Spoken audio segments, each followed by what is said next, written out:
Opa! Deixa eu só botar o título aqui e já mando o convite. Enquanto isso, o pessoal vai chegando. Meu áudio tá bom, cara? Tá dando pra ouvir tranquilo?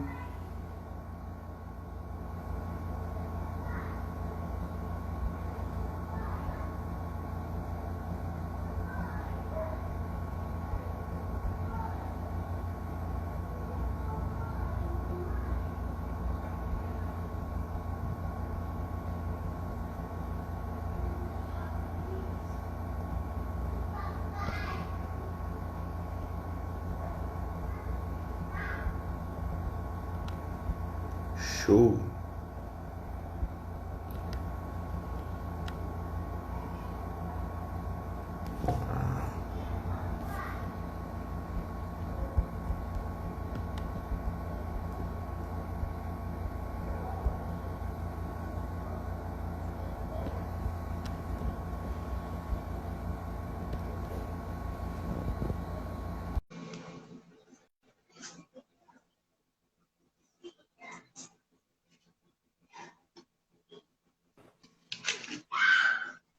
E aí, tudo bom, cara?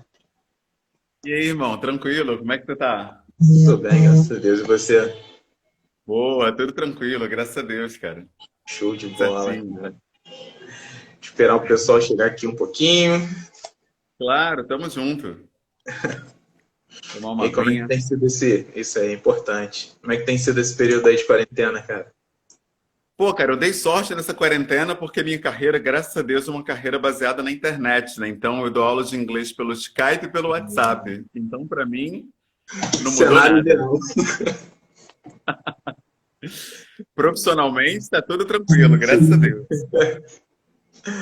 Ah, é. O pessoal tá É, e por aí, chegando. tranquilo? Vamos lá, deixa eu mandar aqui só alguns convites pelo Instagram Beleza. mesmo. E aí a gente vai trocando essa ideia. Opa,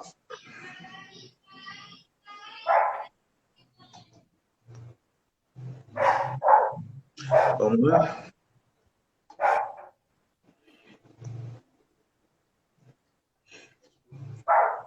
Tá ouvindo? Tá ouvindo? Tô te ouvindo. Ah, show de bola. Pra mim. Então, Beto, queria te agradecer, cara. Muito obrigado por participar da live com a gente. Tem sido, cada dia que a gente tem feito uma live diferente, tem sido um aprendizado muito grande com essa troca de ideias, né? E acredito que para a galera que está participando também tem sido muito importante. Então, de antemão, já queria te agradecer por estar aqui, cara. Pô, cara, obrigado pelo convite.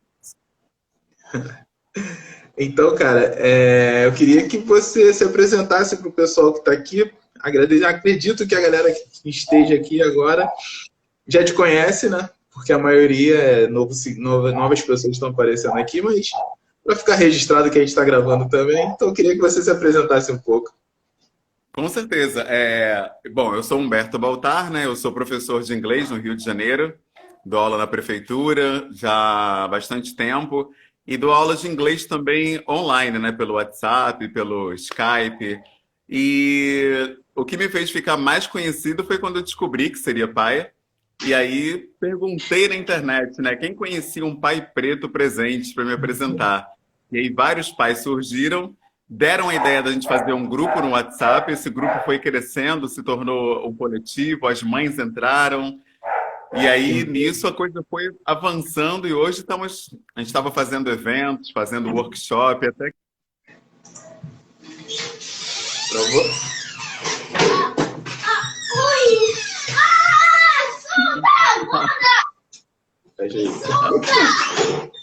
Eu provei aqui que tem dois.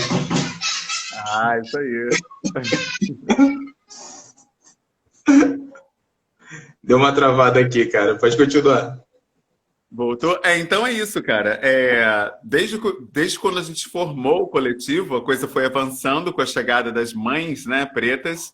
E aí agora é um coletivo de pais, de mães, e de filhos também. Muita gente quer entender a relação com os pais, se aproxima também das nossas discussões para poder aprender uns com os outros, né? Resumindo, é um aquilombamento, né, que a gente promove no coletivo Pais Pretos Presentes. Pô, muito maneiro, cara. Assim, é um assunto que eu acho muito pertinente, porque é um resquício, né? Ontem a gente trocou ideia, foi até fez live contigo hoje, né, a Asa. Então, Ah, ontem é. a gente trocou uma ideia e ela falou do processo de Maafa, né, cara? E aí tem todo o resquício disso tudo e a paternidade e em relação à masculinidade também, né, do homem preto toda voltada para isso, né, cara? A gente sofre muito e é muito importante conversar sobre a questão da maternidade, porque até, sei lá, uma geração atrás ou duas gerações atrás era uma parada que era inexistente, né? Perfeito, isso é muito importante, isso que você falou, porque a discussão da paternidade, ela não existe sem a discussão da maternidade, né? Essa ideia do homem se isolar para discutir suas questões não é inteligente. Por isso que nós temos um grupo de pais pretos, um grupo de mães pretas e um grupo para pais e mães pretas trocarem uns com os outros. Isso é importantíssimo, porque senão fica aquela ideia da briga de gêneros, né? Quem tentando ver qual é mais Sim. oprimido, qual sofre mais, qual é mais importante. E a gente não avança, não chega em lugar nenhum. E é importante também essa conversa até para quebrar aquele famosa frase, né? Filha da mãe, né? O filho é sempre É, da mãe e o pai fica meio que isentão dessa parada. com certeza, cara. Com certeza. Pode falar, pode falar. Eu ia falar justamente isso, que as mulheres pretas, elas são muito abertas a essa discussão. Isso é muito legal, porque na sociedade, de um modo geral, a gente vê hoje o feminismo como o carro-chefe nas pautas femininas. E o feminismo, geralmente, ele acaba fazendo uma oposição entre homens e mulheres. Então, o homem é o macho escroto, é o tóxico, né? Aquele cara que não tem jeito, não tem correção. Então, o lance é as mulheres se cuidarem uma das outras e deixa os caras para lá. Agora, na perspectiva do mulherismo africano, nós estamos juntos, nós somos um, e a forma de avançar é coletiva.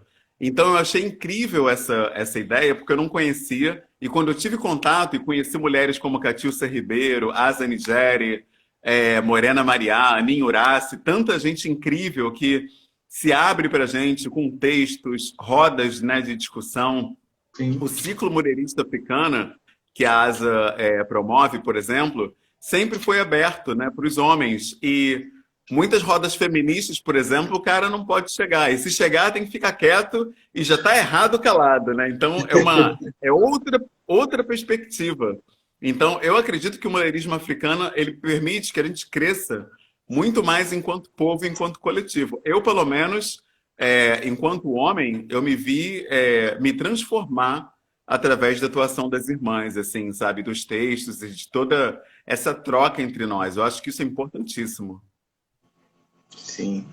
Aqui já tem ponderação aqui da Tatiane, o feminismo e seus S's acaba sendo um braço colonizador. Poxa, pior que ela tá certa, cara. Acaba sendo mesmo, porque às vezes o cara até que tá disposto, sabe, a se desconstruir e tal, mas são tantas acusações antes mesmo de você chegar que traz uma carga tão pesada a troca que ela acaba não acontecendo ou então não sendo saudável. E eu acho que isso dificulta muito, pelo menos nesses anos que eu tenho de contato com o mulherismo. Eu vejo que desde o meu início, né, do início desse contato, que foi mais ou menos 2016 até hoje, eu já melhorei enquanto homem, enquanto pai, enquanto marido, enquanto amigo, porque eu vejo hoje amigos que estão em rotas que são totalmente nocivas, porque a gente aprende com o mulherismo africano que quando um homem ele ataca uma mulher negra, objetificando ela e vendo só um corpo ali, ele não está fazendo mal a ela, ele está fazendo mal a ele também, Sim. porque nós somos um povo, somos um coletivo. Entender isso, do meu ponto de vista, é fundamental para que a gente cresça enquanto povo. E eu acho que Sim. essa troca é riquíssima, cara, muito rica mesmo. Eu acho que sem as mulheres pretas, a gente não chega a lugar nenhum. É preciso entender isso. E você falou que 2016 que você começou essa desconstrução, né? como que deu esse start, cara, para você se ver como um homem melhor, né, cara? Porque, assim, eu digo que o meu processo foi bem parecido. Eu comecei a rever alguns conceitos depois que meu primeiro filho nasceu, né, cara? Na verdade, quando minha esposa engravidou. Então, eu comecei a questionar, cara, por que que eu tenho, não posso fazer isso? Porque eu já comecei a pensar o que que o meu filho pode sofrer. E assim, eu ainda tenho uma outra situação. Eu sou casado com uma mulher branca. Meus filhos não são negros, né? Então, eu já comecei a questionar várias coisas. Eu fico, cara, eu tenho que ensinar meus filhos eles não vão sofrer o racismo, então eles têm que ser antirracistas. Então, aí começou um questionamento, um monte de coisa vindo na minha cabeça, e aí eu comecei a tentar a melhorar como ser humano. Então, certas formas de tratar, me posicionar até em relação ao racismo mesmo, porque eu era muito aquele cara isentão, né? O amigo de todo mundo. Então foi assim que minha esposa engravidou que eu dei um estalo, cara, não pode ser assim porque tem meus filhos aí e eles vão sofrer de qualquer forma. Então eu queria saber quando que foi assim essa mudança, né? Seu filho tem quantos anos? Meu filho tem 1 ano. Então foi bem antes dele. Foi bem antes. Na verdade, aconteceu uma coisa muito curiosa comigo. Foi que em 2014 eu estava solteiro e eu tinha muito pouca experiência na área de relacionamentos, porque eu sempre namorei direto. Assim, eu conhecia a pessoa e namorava. Eu não tive essa experiência de ficar com mulher nenhuma. Eu chegava, namorava e já noivava. Então eu tive 3 relacionamentos longos. E aí, em 2014, meu relacionamento acabou e eu pensei, poxa, eu quero ver como é que é isso aí, esse negócio de ficar, de conhecer várias mulheres. E aí, está e a luta, né, cara? Eu fui conhecer um monte de gente. E o que aconteceu? Chegou no momento que eu tava com 5 pessoas ao mesmo tempo, saindo, Caraca. né, e tal, e aquilo assim, me fez muito mal, cara. Assim, no início, eu me sentia o cara, mas depois eu via que no final eu não me sentia bem, eu não me sentia o pegador, o cara que arrasa, faz e acontece. Comecei a me perguntar por que isso me fazia mal. E aí eu comecei a procurar, né, leituras e conversar com as irmãs e conheci essa coisa do mulherismo africano que eu não sabia que existia. E nessas leituras eu vi que realmente quando você objetifica o outro, você objetifica a si próprio também. Não é uma Sim. coisa que você faz com a outra pessoa. E aí eu entendi por que me fazia mal ficar com várias mulheres sem compromisso, só para no final transar com a mulher. Eu vi por que esse comportamento era tóxico para mim e não só para o outro, né? Eu fui entendendo isso, mas o que aconteceu? Eu parei com esse comportamento, conheci uma pessoa, comecei a me relacionar com essa pessoa, só que eu vi que não bastava mudar o comportamento apenas, não é só parar de fazer, não é só parar de sair com um monte de mulheres, mas se você continua com os mesmos amigos que estão nessa frequência, o papo dos caras é só isso, o cara vem com o celular mostrando as mulheres que ele está ficando, o cara te apresenta mulheres que não ligam de ficar com um homem casado, homem que está namorando, não adianta, cara, porque todo o seu redor, todas as suas amizades, todos os valores que estão te cercando, continuam te puxando para uma vida que você entendeu que não é Uhum. legal. Então, como eu estava me relacionando na época com uma feminista, por isso que eu trouxe essa pauta do feminismo, porque o feminismo ele não te traz essa perspectiva de que você pode ser o canal da sua melhora, o canal da sua mudança, o canal da sua reinvenção. O feminismo prega que você vai precisar das mulheres te ensinarem como você deve se comportar. Só que quando você olha para o outro, você não está vendo você está vendo o outro apenas. Não pode ser Sim. uma coisa isolada. Você tem que fazer parte do processo.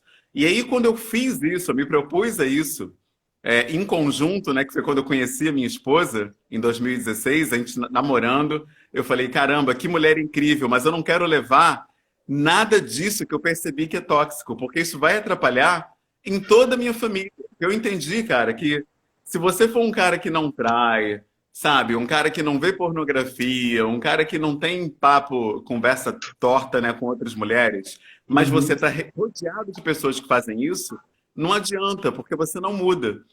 Então, quando eu percebi isso, eu me propus a mudar para viver um relacionamento verdadeiro, em que eu tivesse ali 100% presente com a minha esposa, sem papinho em inbox, em WhatsApp, com outras Sim. pessoas.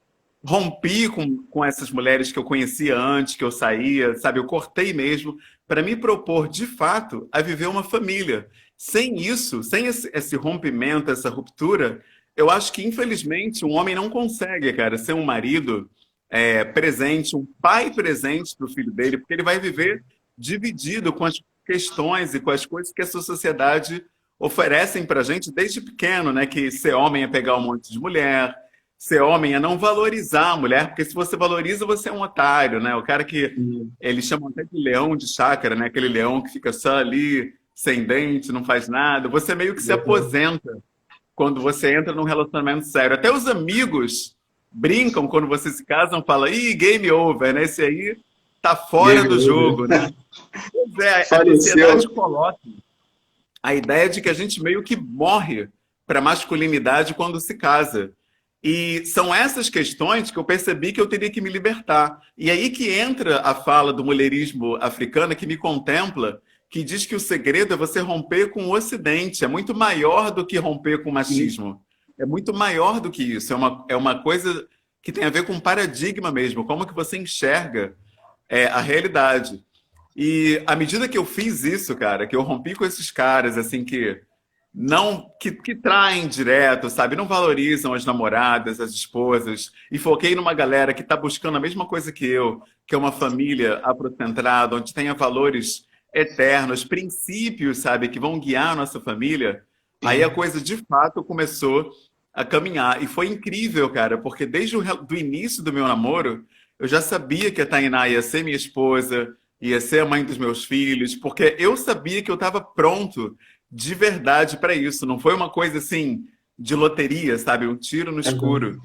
Então eu acho que é muito importante a gente conhecer o caminho para você sair dessa imposição, né? Que eu acho que o machismo ele não é uma imposição só às mulheres. Esse é um outro ponto em que eu discordo um pouco do feminismo, porque o machismo ele intoxica o homem também. Sim.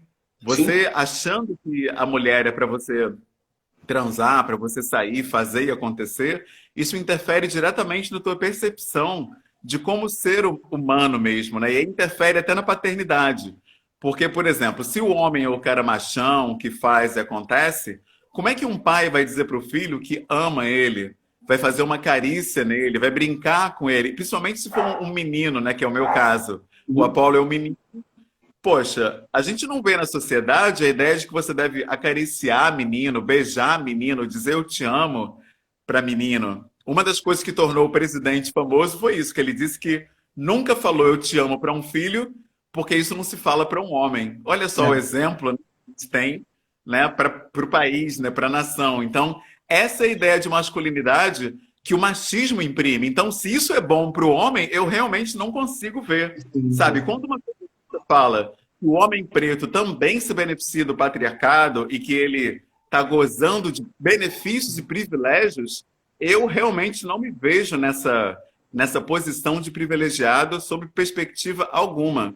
Por isso que eu acho que afrocentrar é crucial para o homem preto. Qualquer proposta ocidental, no meu ponto de vista, não vai contemplar esse homem. E desde o momento que eu levei minhas leituras para a África, para conhecedores da filosofia africana, para as mulheristas africanas, eu posso dizer que eu me encontrei de verdade enquanto homem, enquanto pai, enquanto parceiro. Então, para mim, é essencial romper com o Ocidente e com quem está comprometido com a agenda ocidental, que é pegar todo mundo, que é não dar atenção ao filho, dar só um dinheiro de Sim. pensão e depois meter o pé, chegar a tirar uma foto no Facebook e dizer que é pai presente.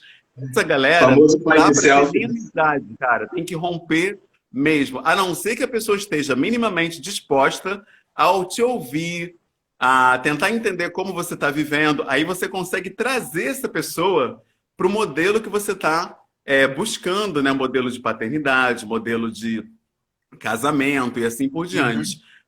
No minuto que você percebe que não tem abertura ali para você transmitir, né, algo de bom e para você, ao mesmo tempo, crescer também com a pessoa, né?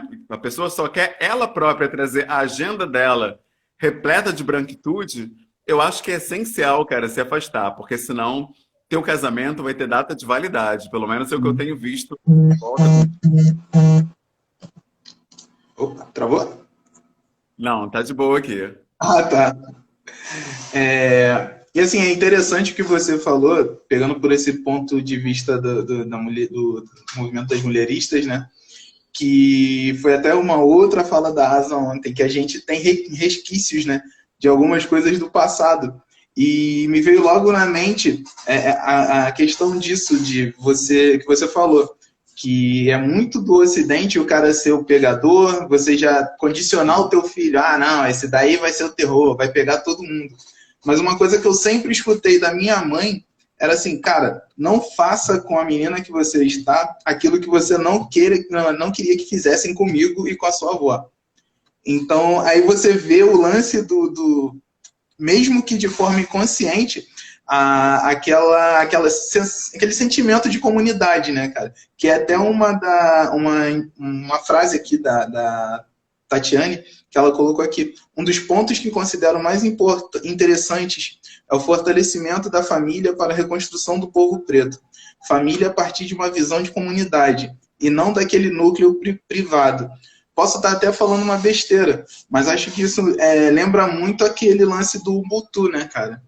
Porque nós somos, porque eu sou. Então, você vê que tudo é interligado. E é muito interessante isso.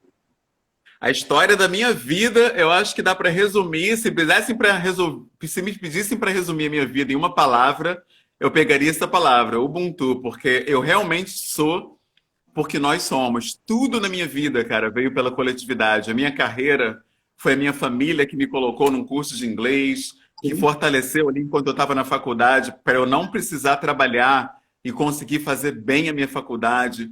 Foi uma irmã preta que sentou comigo, me deu uns toques sobre várias coisas de empreendedorismo, né?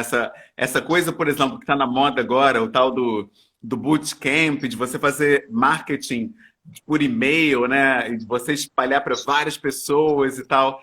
A Nina Silva, do Movimento Black Money, me ajudou muito com isso. Conseguiu ingresso para mim para vários eventos de empreendedorismo. Sabe, sempre por trás de cada conquista minha, teve alguém, seja um amigo ou um parente. Não foi nada sozinho, nem meu casamento. Até o casamento teve pessoas, irmãs dando toque, conversando. Olha, essa é a pessoa para você, vai fundo. E, inclusive agora que a gente está casado, tem pessoas que nos orientam, sabe, no nosso casamento, né? São verdadeiros conselheiros, né? Eu acho importante você não fazer nada na vida sem mentoria. Eu acho que é importante você ouvir outras pessoas. Então, na minha empresa eu não sou sozinho, no meu casamento eu não sou sozinho, na minha paternidade eu não sou sozinho. No coletivo, eu não sou sozinho. Todo dia eu aprendo alguma coisa com outros pais pretos que levam questões para gente. Outro dia o assunto foi como lidar com a raiva. E aí a galera levou várias dicas, desde chá e meditação até malhação, né? Cada um foi dando, sabe, o que faz para lidar com a raiva, para diminuir essa tensão que vem. E de onde vem, né, essa raiva, às vezes até involuntária, a gente fica com raiva sem saber de quê, e aí a gente chegou na conclusão de que o racismo estrutural nos oprime de tantas maneiras que às vezes isso sai de formas que estão fora do nosso controle. Então, esse Ubuntu de estar com o outro, de estar amparando o outro e ao mesmo tempo sendo acolhido, no meu ponto de vista, isso é fundamental. Aí eu não digo nem para pessoa preta, cara, eu acho que todo mundo precisa amar e ser amado. É uma troca que te torna melhor enquanto ser humano mesmo. Então, por isso que eu falei que essa coisa de aprender que quando você objetifica uma mulher, por exemplo, você está agredindo a si próprio, eu acho que isso é fundamental para a gente entender que esse comportamento faz mal primeiramente a nós mesmos. Então, não é uma coisa que você está fazendo para melhorar a vida das mulheres ou está atendendo uma agenda feminista. É muito maior do que isso. Você está atendendo o interesse do teu povo preto. É algo maior, é algo que está mais amplo.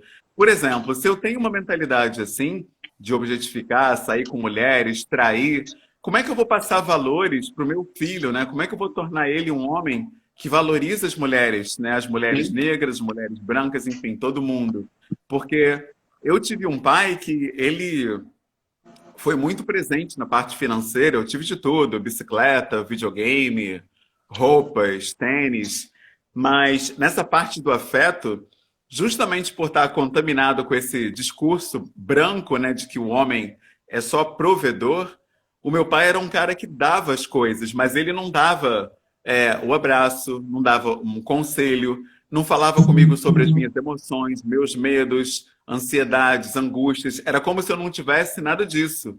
Então, não adianta você amar, mas amar sob a perspectiva de um povo que não olha para a sua ancestralidade, não olha para os seus valores, não adianta nada. E a nossa educação na escola, ela reproduz a mesma coisa.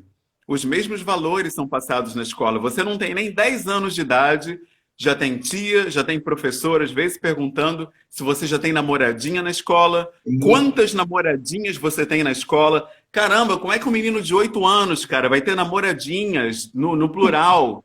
Não existe isso, cara. A galera começa a contaminar a gente já de pequeno, dando pornografia, porque diz que quem é homem tem que gostar de mulher, aí bota revista de mulher pelada pra gente, bota filme pornográfico pra gente. Aí como é que a gente não vai ser homem tóxico depois, pô? Se eles intoxicam a gente desde 5 anos de idade. Não tem como, cara. Então, a gente tem que desfazer tudo isso que a sociedade faz com a gente, especialmente a sociedade eurocêntrica, porque são valores brancos. Então, a gente tem que estar em constante desconstrução. Por isso que eu acho que um coletivo é tão importante hoje. Se não um coletivo, um grupo de apoio. Se não um grupo de apoio, uma roda de conversa. Se não dá para ter roda de conversa, um amigo que seja, de preferência alguém mais velho, mais experiente, que viveu mais do que você. Tem que ter troca. Essa coisa de que eu sozinho faço e aconteço é branquitude pura, cara. Isso aí não está com nada. Eu vejo que muitos meios, até nossos, às vezes um pouco com essa ideia. Tem muita gente preta, afroempreendedora, e se coloca na posição de que chegou, fez, aconteceu, aprendeu e hoje está bombando, ganhando dinheiro. Isso é mentira, cara. Quem fala isso ou está mentindo ou está esconder a ajuda que teve. Porque sozinho a gente não faz nada. Nada. Isso não existe. Eu, hoje, para ter uma empresa, para ter um negócio onde eu dou aulas pela internet, nunca falta aluno, está sempre bombando, teve muita gente que me ajudar, muita gente me tornou conhecido no LinkedIn. Em São Paulo, muita gente sabe quem eu sou. Se eu colocar um banner, 3 pessoas ligam querendo ter aula comigo, eu fecho pelo menos um contrato toda vez que eu publico divulgação na internet. Mas o mérito não é meu, o mérito é das pessoas que divulgaram o meu negócio, me ajudaram, me ensinaram a como que abre um alvará, como que eu emito nota fiscal, como eu faço um boleto. É muita gente atrás do meu sucesso, cara. Meu sucesso como empreendedor, como pai, como marido, como amigo. Eu jamais poderia dizer que isso é mérito meu, sabe? Que eu que sou o cara, que eu que sou brabo. Isso aí é branquitude pura. A gente precisa fazer um detox disso, sabe? É aquilo que você falou, né, cara? É uma via de mão dupla, né, cara? Para você até ajudar, você tem que ser ajudado. Eu vejo isso muito também no trabalho que a gente faz com a revista digital, né? Que a gente começou fazendo uma revista digital aqui para a Zona Oeste. E assim, se não tivessem os personagens para a gente contar a história, não ia fazer sentido nenhum e nem teria revista. E, de certa forma, a gente ajuda as pessoas divulgando o que elas fazem, mas a gente precisa dos personagens também para poder contar as histórias dela. Então é aquilo, né? É sempre um ajudando o outro. Eu queria te fazer uma pergunta, cara, em relação ao coletivo. Você contou a história do coletivo, né? Que vocês se reuniam, mas como é que acontecem essas reuniões? Agora não mais presenciais, né? Por conta da pandemia, mas elas eram presenciais anteriormente ou não? Sim. A gente chegou a fazer alguns eventos muito legais. O primeiro deles foi na Casa Preta, que é um espaço bem bacana, onde eles se dispõem a discutir masculinidades pretas. Eu acho isso incrível. E aí a gente pôde falar sobre abandono parental. Foi muito importante isso, porque essa reflexão, ela não é trazida, né? A gente sabe que o homem preto, ele abandona o seu filho, ele não assume, mas aí não se aprofunda, né? O porquê que isso acontece, por que que o homem preto não é presente, não se fala que a gente não tem representatividade de paternidade preta em lugar nenhum. Nas novelas, o pai preto ele é ausente, é alcoólatra, é bandido, é traficante, ele é um cara que não é carinhoso, não é amoroso com a sua esposa. Ou seja, você não tem exemplos positivos em lugar nenhum na Sim, televisão desde o momento que você nasce. Então, como que isso não vai interferir de alguma forma, né? Tem homens que não conseguem nem se ver tendo uma família feliz, porque não sim, tem exemplos disso, né? Não tem exemplos na própria família e nem mesmo em volta. Então isso dificulta muito. Outra questão também é o afeto. A pessoa preta não tem intimidade com afeto. Então a gente falou nisso também no encontro incrível que a irmã Marcele Oliver promoveu. Ela tem um coletivo chamado Avança sim. Nega, uma Marcela é iniciativa nossa muito parceira. legal. Muito bacana, cara. Eu fui lá e a gente foi até o tema Ouvindo Nossos Irmãos.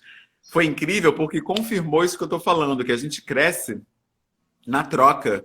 Então, as irmãs estavam lá escutando os pais pretos, a gente falando das nossas angústias, dificuldades, e essa troca, ela foi fundamental para a gente. Eu, pelo menos, cresci muito.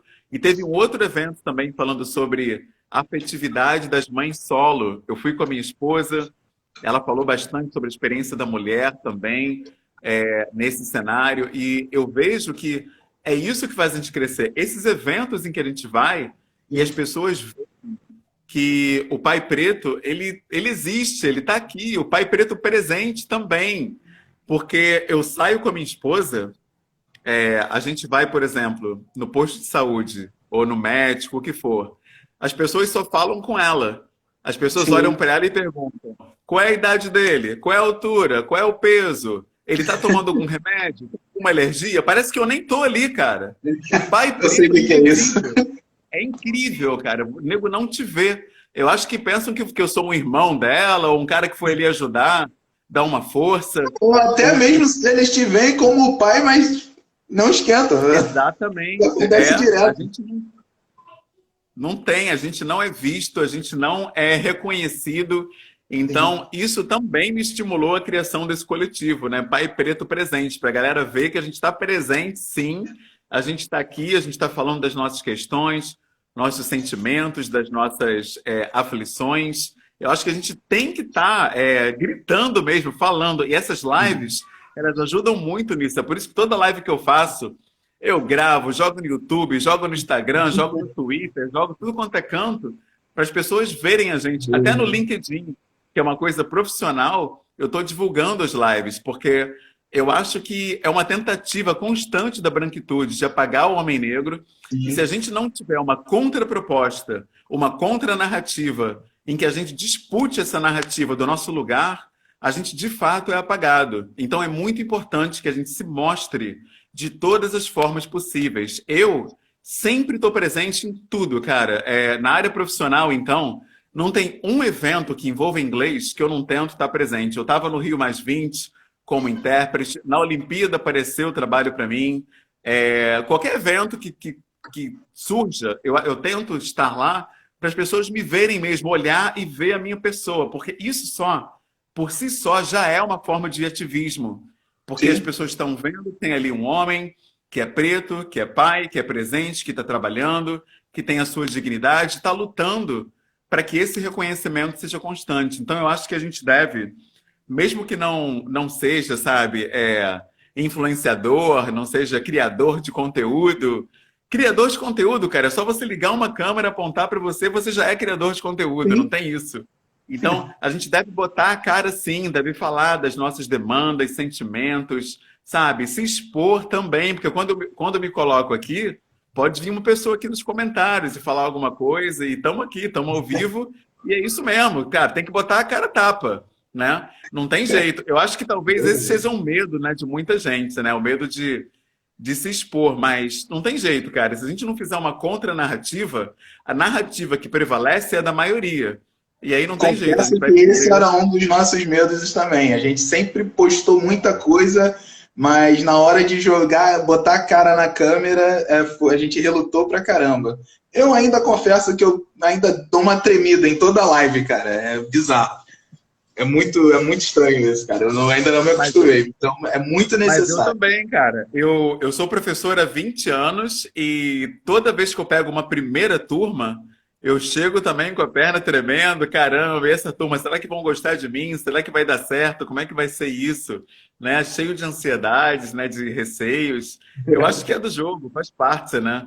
E esse meu trabalho como professor, ele é uma coisa que me coloca também nessa posição, porque várias vezes, cara, crianças pretas, especialmente meninas com seus 7 anos, 8 anos, me perguntam na escola: tio, eu tô bonita? Quando não pedem, tio, fala que eu tô bonita. Isso mexe comigo, sabe? Uma das primeiras coisas que eu ouvi na escola, primeiro dia de aula, tal, dei a aula, aí na hora da saída, a mãe do menino foi buscar ele, o menino pretinho, ele virou pra mãe, ela falou assim: ah lá, mãe, o tio de inglês, ele é preto igual a eu. Eu falei: caramba, aquilo ali É mexeu muito muito maneiro, comigo. cara.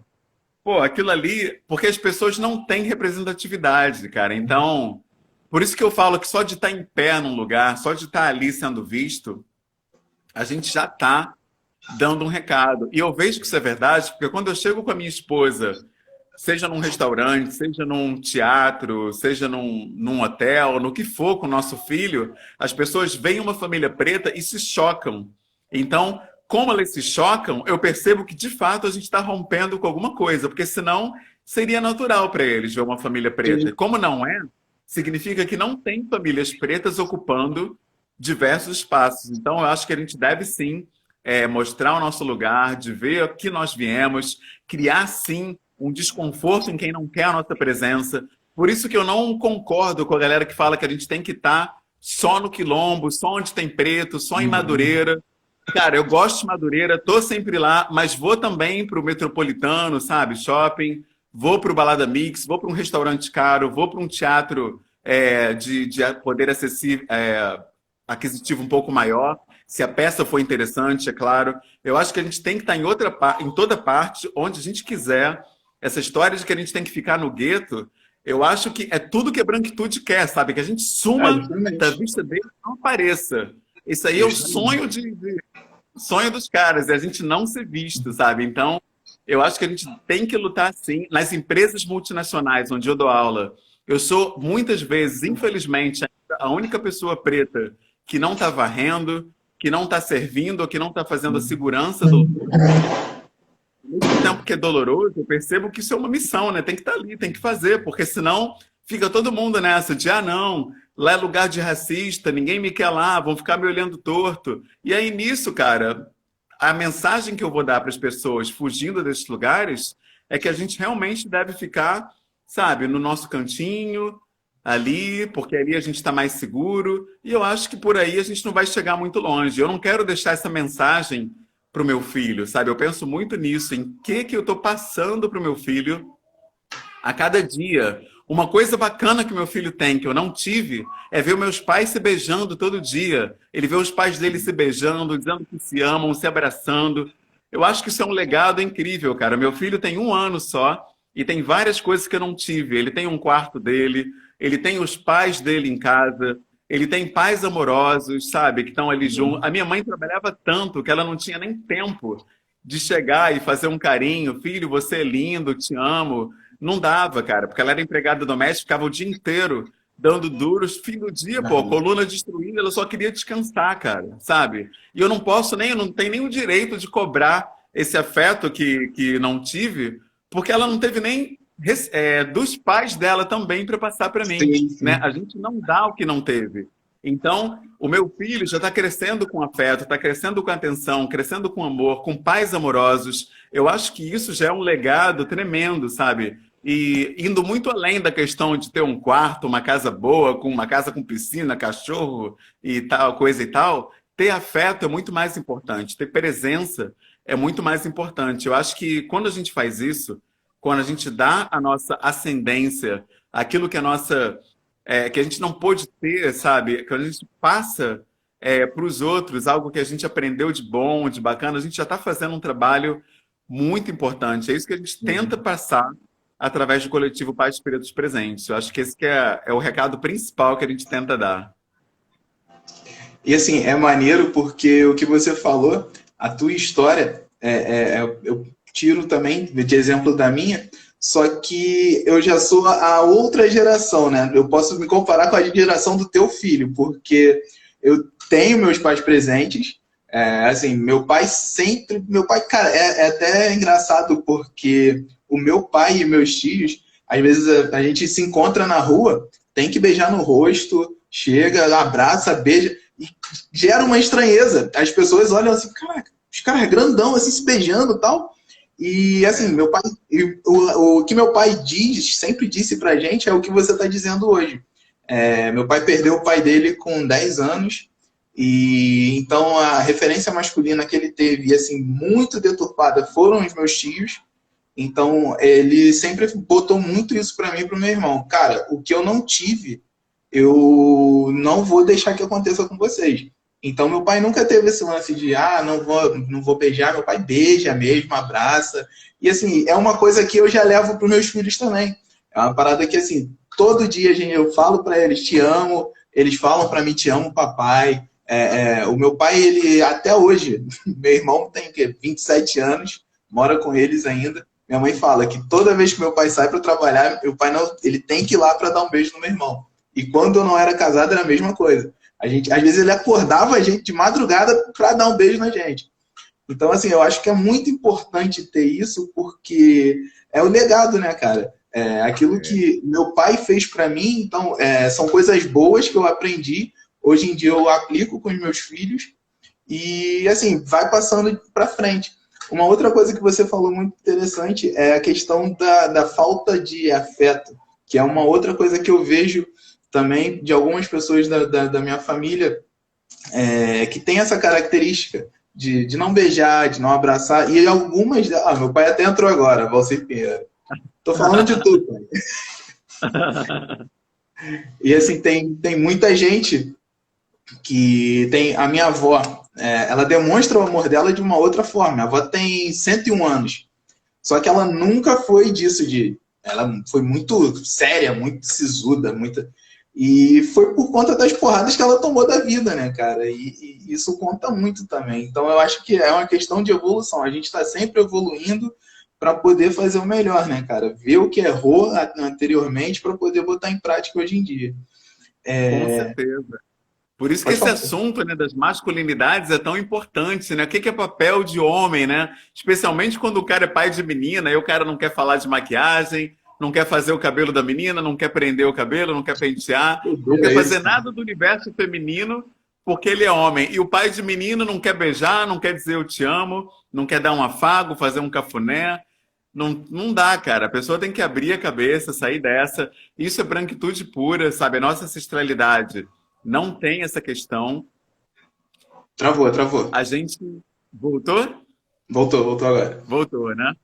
A gente não dá papéis, sabe, de gênero originalmente na África. Na nossa ancestralidade não existe isso. Afeto, é amor e tem que ser dado a todo mundo liberalmente, sabe? Então, o amigo dá um beijo no amigo, abraçar, é super natural. Na Índia, amigos andam até de mão dada, sabe? É super comum isso. Mas aqui no Brasil já teve até espancamento na Bahia, porque o cara tava com um filho abraçado, acharam que era um casal gay. Teve no Rio também isso, cara. É bizarro. Né? Teve no Rio. Pô, cara, é bizarro, né? É muito triste isso, cara. E assim, como que você vê, como que você recebe essas histórias no coletivo? De pessoas que procuram, não sei se acontece, né? De pais ou mães, sei lá, que procuram esse tipo de ajuda para querer se desconstruir, cara. Porque, assim, eu vejo também, eu tenho muitos amigos, assim, tem amigos que o pai nunca viu o filho de cueca. Acho absurdo isso. Então, são pais mais antigos, né? Mas acredito eu. Provavelmente existam algumas pessoas mais novas que reproduzem isso, né? Mas eu queria saber também como é que chegam essas pessoas no coletivo para poder ter essa desconstrução. E uma outra pergunta que eu queria fazer para você depois disso, qual história que mais te marcou de pessoas indo ao coletivo? Bom, a história que mais me marcou, ela nem foi da pessoa não ser desconstruída, mas foi da sociedade ser construída demais e isso ter sufocado a pessoa de tal ponto que ela chegou angustiada lá, até mandou áudio chorando, que foi um pai que perdeu a filha, eu acho que com meses ainda, bebê. E aí, quando as pessoas vieram consolar, confortar, foi todo mundo para a mãe. Galera abraçando a mãe, falando coisas para a mãe, Caraca. dando, sabe, flores para a mãe, abraço, aconchego, afeto, e zero pro cara. No máximo, um tapinha nas costas, força aí, irmão, e tal. E esse cara chegou no nosso coletivo, cara, chorando de soluçar porque ele não ganhou nenhum abraço. Porque a galera não vê o homem preto como alguém capaz de sofrer, como alguém que tem sentimentos, como alguém que é de carne e osso, como todo mundo. A sociedade, de tanto massificar que o homem preto é um bicho, é bruto, é uma coisa, entendeu que não precisa dar lugar aos sentimentos do homem negro. O homem negro não tem espaço para se abrir, para falar de si. E enquanto eu ouvia aquele relato dele, eu me lembrava do meu próprio pai, que não falava comigo das minhas emoções, inseguranças, medos. Uhum. Provavelmente ele achava que ser homem não era isso, né? Não era se abrir. Então, esse relato mexeu muito comigo, porque mostra que o machismo, assim como o racismo, ele não é só estrutural. Ele é Sim. estruturante também. O que quer dizer isso, estruturante? Que ele determina como que as pessoas vão se comportar. Ele gera conduta, gera comportamento. Então a gente precisa fazer uma contraproposta e trazer uma outra ideia para bater de frente com isso. Então eu tento ser afetuoso o máximo possível com as pessoas ao meu redor. Infelizmente, eu trabalho com um público infantil, então a gente sabe que existem casos de abuso, de pedofilia e um monte de coisa, então não dá para abraçar meus alunos. Eu Uhum. gostaria, agora então, com coronavírus, adeus, abraço. Adeus. Abraço, agora só 2021, talvez, vamos ver. E olhe lá. Mas é uma pena. É triste, é uma pena, porque fazia. Travou. Congelou, voltou. Fazia parte do trazer o afeto para a pauta. Eu acho que o afeto ele é importantíssimo no fazer pedagógico, no ensino. Eu trabalho com crianças de 6 até 12 anos no ensino municipal do Rio de Janeiro, e isso faz uma diferença enorme, não só através de gestos, como através de palavras. Um elogio do cabelo, da pele, algum acessório ali que a pessoa está usando. Pô, que maneiro, cara, e tal. Você vê que a pessoa se sente apreciada, se sente valorizada. Então faz muita falta uma palavra, né, de apreço para uma pessoa. E com relação aos casos que a gente recebeu, diversos, né? Mas entre os que mais mexeram comigo foi de um pai trans que chegou no nosso coletivo. Ele, além de ser trans, ele era soro positivo e ele disse que pensava muito em suicídio. Caraca. Aquilo ali, o coletivo não tinha nem um mês, cara. E aí caiu essa bomba, assim, eu, caramba, o que que eu falo para essa pessoa? E aí eu vi como que o nosso povo, né, é invisibilizado. Esse cara não tinha nenhum apoio, não tinha nenhum acompanhamento, sabe, terapêutico, não tinha nada. Então, eu vi que o coletivo estava muito longe de ser apenas um grupinho no WhatsApp, ou um grupo fechado no Facebook, ou uma página no Facebook, ou uma conta no Instagram. Somos muito mais do que isso. Nós somos uma rede de apoio, de acolhimento para pessoas que precisam demais, sabe? Tem gente que não tem ninguém com quem trocar, ninguém para ouvir, ninguém para se desconstruir. Então a gente precisa, de fato, se fazer presente na vida das pessoas, de todas as formas possíveis. A minha esposa já saiu daqui de casa para ir em Nova Iguaçu amparar uma irmã que estava pensando em se suicidar. E ela nem conhecia Uhum. essa irmã. Falei para ela do caso, ela chamou outras pessoas, foi todo mundo para lá. Como ela é cristã, ela foi levar uma oração, uma palavra, foi ajudar da maneira que ela encontrou. Mas eu acho que falta Uhum. isso. Amigos nossos que estão mal, a gente sabe que o cara está mal, aí manda uma figurinha de uma mãozinha, força aí, irmão, vai dar tudo certo. Pô, cara, isso não vai resolver nada, Essa, sabe? essa. Tem que estar junto, tem várias pessoas que precisam de um abraço. Eu lembro que eu fui na igreja no dia do abraço, em 2016. Eu lembro que eu estava mal nesse dia. E eu não moro com a minha mãe, eu morava sozinho na época, eu ainda não era casado. E aí eu fui na igreja nesse dia especificamente para ganhar um abraço. Eu fui lá principalmente para isso. E por coincidência, cara, nesse dia ninguém falou comigo, ninguém me abraçou, ninguém me dirigiu a palavra. Eu pensei, caramba, cara, como a gente tá sozinho mesmo, assim, a galera não enxerga a gente, cara. E nesse dia teve abraço na igreja, teve acolhimento, teve tudo, mas não teve para mim. Eu pensei, caramba, ser negro é uma coisa que alguém escreveu aí, né? Atravessa tudo, até a espiritualidade, cara. Atravessa a questão do gênero, atravessa a questão social, atravessa a questão espiritual. É por isso que eu não consigo concordar com pessoas que colocam outras questões acima da questão racial. Não tem como. A pessoa vê que você é preta, já muda tudo. Muda o tratamento, sim, muda a abordagem, muda as palavras que usam com você, muda tudo. A minha esposa, cara, é engenheira. Uma vez ela chegou na Petrobras, perguntaram para ela se ela era jovem aprendiz, cara. Se ela era estagiária. É um absurdo. Sabe, comigo acontece a mesma coisa em várias situações. Eu estou numa loja, o nego pergunta se eu sei onde é que fica o shampoo. Cara, é uma coisa assim, surreal, surreal. Então, todo dia a gente vai sofrendo essas microviolências e se a gente não se blinda contra isso, isso tem um efeito psicológico terrível no campo simbólico. A gente acabou de fazer uma live sobre psicologia preta com a doutora Graziele Gomes, a minha esposa fez essa live. Isso foi falado o tempo todo. Como que o simbólico afeta a nossa existência? A gente precisa se blindar por isso. Porque parece que não é nada aquela piadinha, aquele comentário, aquela sugestão, aquela insinuação que fizeram, mas isso mutila a gente por dentro. A gente só vai percebendo a longo prazo. É por isso que um coletivo, ainda que virtual, né, em função do coronavírus, é tão importante. Todo dia eu vejo pessoas colocando feridas, colocando questões lá para a gente, seja no grupo do WhatsApp, seja no grupo do Telegram, seja no grupo do Facebook, seja nos comentários do Instagram, seja no nosso Twitter, não importa, no YouTube. Sempre tem alguém colocando para fora alguma dor e sendo acolhido. Então, como eu percebo sempre essas pessoas surgindo, a conclusão é que existe uma necessidade enorme para que a gente esteja aqui dando afeto para essas pessoas. Por isso eu convido a todo mundo a dar uma mão, dar uma palavra, sabe? Chegar junto com quem tá... Não precisa nem de fora, não. Na tua casa mesmo, sabe? Pergunta se teu pai tá bem, tua irmã, se ela tá bem, como é que ela tá. Teu vizinho, cara, essa onda do coronavírus, eles estão podendo trabalhar, tem comida em casa. Pergunta se pode chegar junto com 1 quilo de feijão, 1 quilo de arroz. Isso é amor também. Também. Principalmente se te vier com uma palavra, né? Para a pessoa se sentir acolhida. Porque não é só chegar e jogar uma coisa ali, né, material no colo da pessoa e sair fora.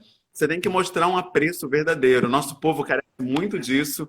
Somos líderes na taxa de suicídio, nas taxas de moradores de rua. Então, isso surge principalmente por essa falta também de acolhimento entre nós. É claro que o racismo é o grande culpado por tudo isso, mas a gente pode tornar a caminhada dos nossos irmãos e irmãs um pouco menos dolorosa a partir do nosso posicionamento. Então, esse é o convite que a gente faz através do coletivo. Show de bola, cara. Humberto, eu vou copiar a Asa, porque ela fez um momento que ela desativou os comentários para poder fazer um print para a galera que está assistindo compartilhar, porque ajuda, né, tanto o nosso trabalho quanto o teu trabalho de poder fortalecer e mandar essa mensagem. E aí depois eu queria ler aqui, porque a gente já está com 54 minutinhos. Eita! Então, daqui a pouco vai acabar. Oi! Aí, ó, meu pequeno invadiu agora. Fala aí, oi. Oi! E aí, tranquilo? E aí, tudo bom? Vamos lá, vamos fazer esse print que eu vou salvar também. Vou salvar aqui. Porque aqui tem duas frases, tem duas colocações aqui, inclusive do meu pai, e aí eu queria ler. Deixa eu desativar aqui.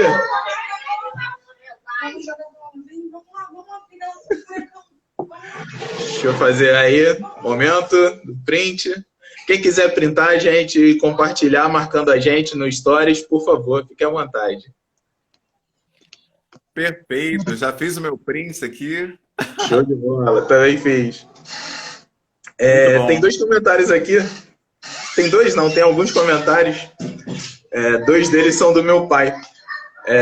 Ele falando da questão do afeto, né? Hoje em dia, ser afetuoso, dar um abraço em alguém ou um beijo é visto por algumas pessoas como uma coisa absurda. eu sou bastante beijoqueiro.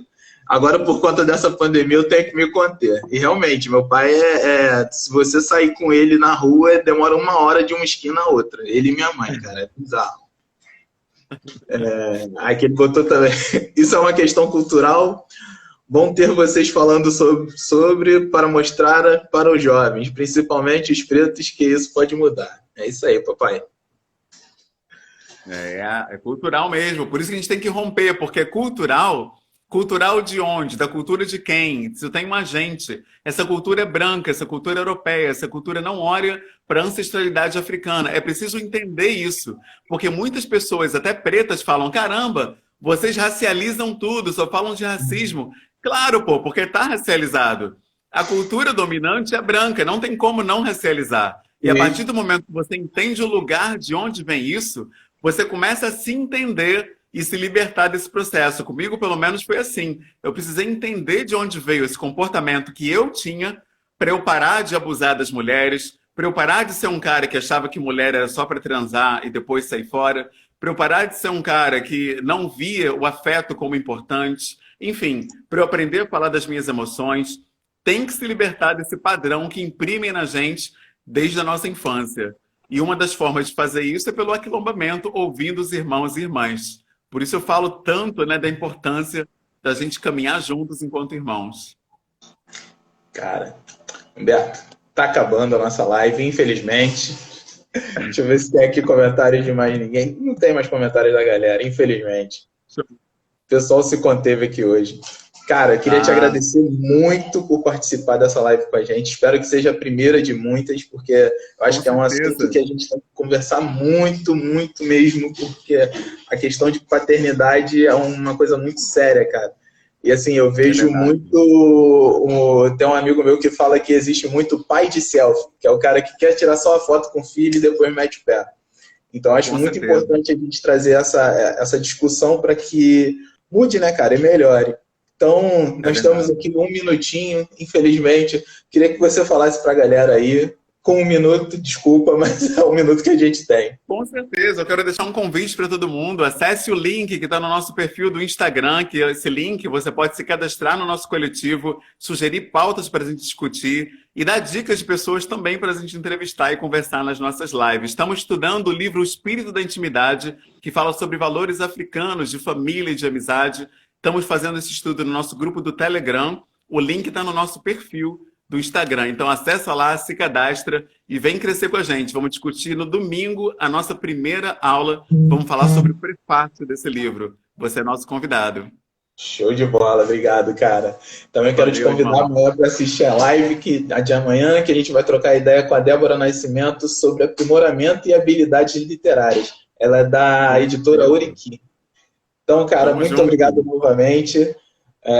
Mais pra frente a gente vai se conversando e vai ter mais coisa pra gente trocar ideia. Obrigado para quem ficou aqui até aqui. Quem quiser conhecer um pouco mais, é só seguir as nossas redes sociais. Na nossa bio tem o link das nossas revistas, que já está na 3ª edição. Então, quem quiser ler, fique à vontade. Valeu, gente. Obrigado e até amanhã. Valeu, cara. Obrigadão, irmão. Um abraço.